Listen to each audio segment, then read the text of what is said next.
Hello दोस्तों, स्वागत है आप सभी का रजनीश स्टडी लेक्चर के एक और नए वीडियो में। मुझे उम्मीद है आप लोग बहुत ही बेहतर होंगे, स्वस्थ होंगे, सुरक्षित होंगे। आज हम पढ़ने वाले हैं चैप्टर नंबर 2, जिसमें आज का हमारा टॉपिक है कोऑर्डिनेट साइन कन्वेंशन, निर्देशांक चिन्ह परिपाटी के बारे में। ये टॉपिक बहुत ज़्यादा इम्पोर्टेंट होने वाला है, क्योंकि जो अगला टॉपिक हम लोग पढ़ेंगे लेंस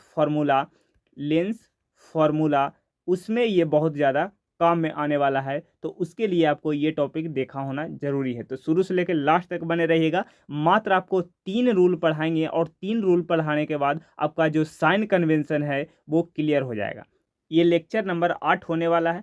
हम लोग 7 लेक्चर पीछे पढ़ चुके हैं। अगर आपने नहीं देखा है तो प्लीज़ उसको देखिए, ताकि ये वाला भी टॉपिक आपको आसानी से सिंपल वे में समझ में आता रहे। हम बार बार बोलते हैं कि जो हमारा वीडियो है वो स्टार्टिंग से देखते चलिएगा, तो आपको 100% एक एक टॉपिक समझ में आएगा। अगर आप बीच से पढ़िएगा तो हो सकता है आपको दिक्कत हो, कठिनाई हो।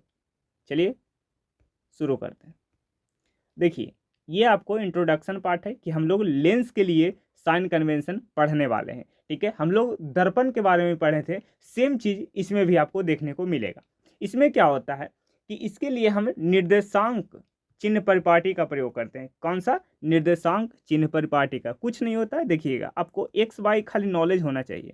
ये हो गया आपका मूल बिंदु, मूल बिंदु, ठीक है, जिसको ओरिजिन पॉइंट बोलते हैं, ओरिजिन पॉइंट।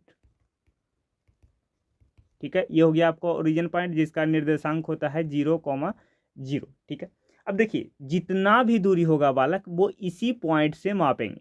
जितना भी दूरी होगा वो सब के सब इसी पॉइंट से हम मापेंगे। जैसे अगर हम देखिए, अगर हम इस दिशा में जा रहे हैं, इस दिशा में मतलब कौन सा साइड है? Right side. अगर हम राइट साइड की दिशा में जाएंगे, राइट साइड की दिशा में जाएंगे तो हम पॉजिटिव लेंगे।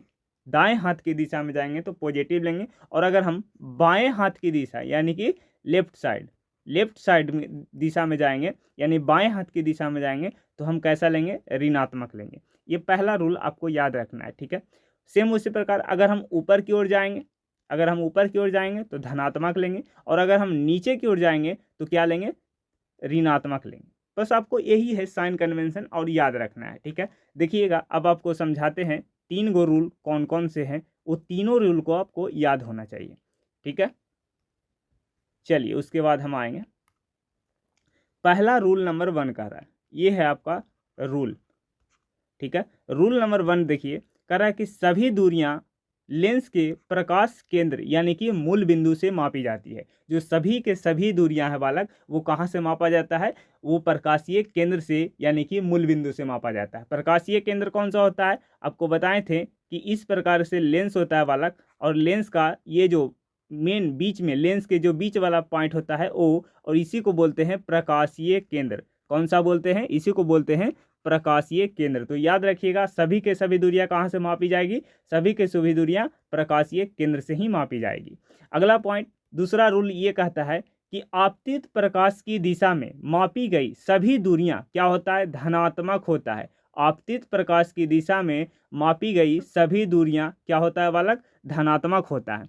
जबकि तीसरा रूल देखिए, जबकि आपतित प्रकाश की दिशा के विपरीत दिशा में मापी गई सभी दूरियां क्या होता है? ऋणात्मक होता है, निगेटिव होता है। अगर प्रकाश आ रहा है इस डायरेक्शन में तो इस डायरेक्शन में हम धनात्मक लेंगे, लेकिन अगर कोई इस डायरेक्शन के विपरीत डायरेक्शन में जाएगा तो हम क्या लेंगे? ऋणात्मक लेंगे। क्लियर है सवाल?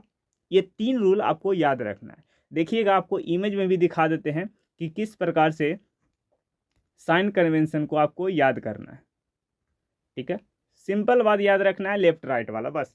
इसमें देखिए क्या कर रहा है, देखिए, अगर ये आपतित प्रकाश की दिशा में आ रहा है, इस डायरेक्शन में आ रहा है, तो इस डायरेक्शन में आ रहा है तो क्या होगा? अगर इस डायरेक्शन में आ रहा है तो हम पॉजिटिव लेंगे, और इसके अगर विपरीत डायरेक्शन में अगर जाएगा तो क्या लेंगे? निगेटिव लेंगे।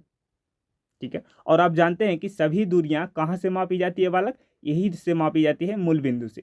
ठीक है, कहाँ से मापी जाती है?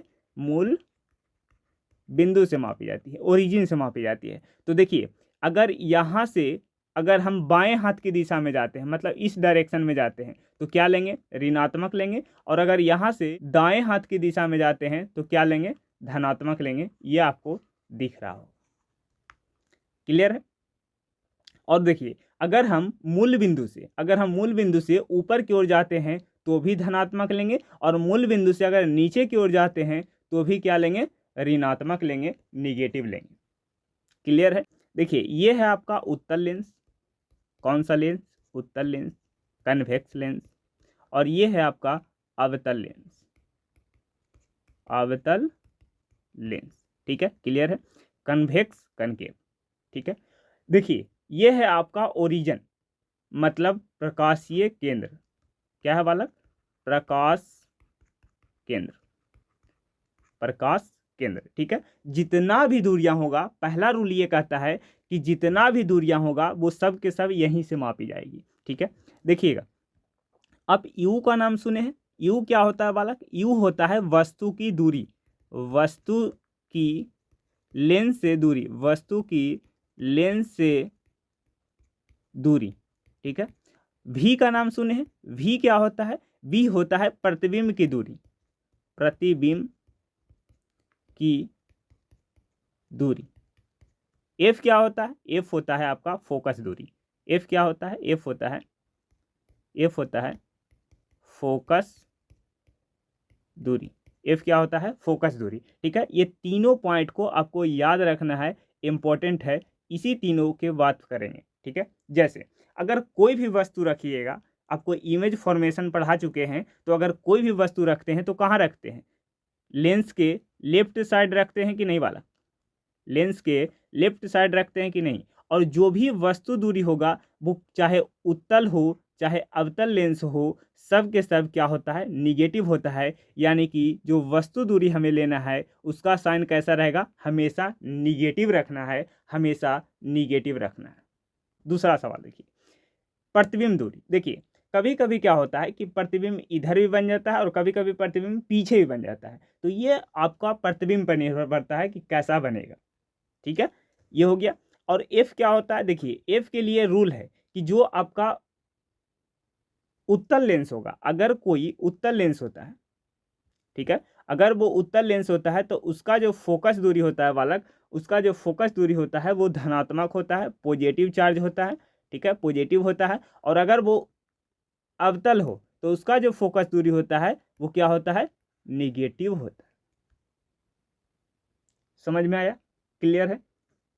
बस इसी 3-4 पॉइंट को आपको याद रखना है कि जो उत्तल लेंस होगा उसका फोकस दूरी पॉजिटिव होगा, और जो अवतल लेंस होगा उसका फोकस दूरी क्या होगा, निगेटिव होगा। और यू होता है वस्तु दूरी, भी होता है प्रतिबिंब दूरी, और एफ होता है फोकस दूरी। और ये तीनों के बारे में जो संबंध बताता है बालक, ये तीनों के बारे में जो संबंध बनाता है वो है आपका लेंस फॉर्मूला, लेंस फॉर्मूला। जो इसका अगला वीडियो जो आएगा उसमें इसका डेराइव करेंगे। क्या होता है, 1/v माइनस 1/u बराबर 1/f, यही होता है बालक आपका लेंस फॉर्मूला। अगले क्लास में हम इनको डेराइव करने वाले हैं। ठीक है, क्योंकि ये 5 मार्क्स आपसे पूछा जाता है। कितने मार्क्स का बालक, 5 मार्क्स का पूछा जाता है, 5 मार्क्स।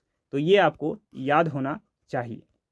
ठीक है, डायरेक्ट भी याद रखिएगा, ऑब्जेक्टिव में पूछा जाता है। देखिए जो अभी हम बता रहे थे उस तरफ कि जो उत्तल लेंस की जो फोकस दूरी होता है वो कैसा होता है बालक, धनात्मक होता है, पॉजिटिव होता है। और जो अवतल लेंस यानी कनकेव लेंस की फोकस दूरी होता है वो कैसा होता है, ऋणात्मक होता है। उसी बात को यहाँ पर ही नोट किया गया है। वेरी इंपॉर्टेंट पॉइंट है, आप इसको नोट कर लीजिएगा अपने कॉपी में। तो उम्मीद करते हैं तो कि यहाँ तक आपको समझ में आ गया होगा। अगर वीडियो पसंद आए तो वीडियो को लाइक करिएगा, चैनल को सब्सक्राइब करिएगा और शेयर जरूर करिएगा। और कोई भी दिक्कत हो तो कमेंट बॉक्स में जरूर लिखिएगा, आपका सारा के सारा कमेंट पढ़ा जाएगा। चलिए मिलते हैं अगले वीडियो में, बाय बाय, टेक केयर, जय हिंद।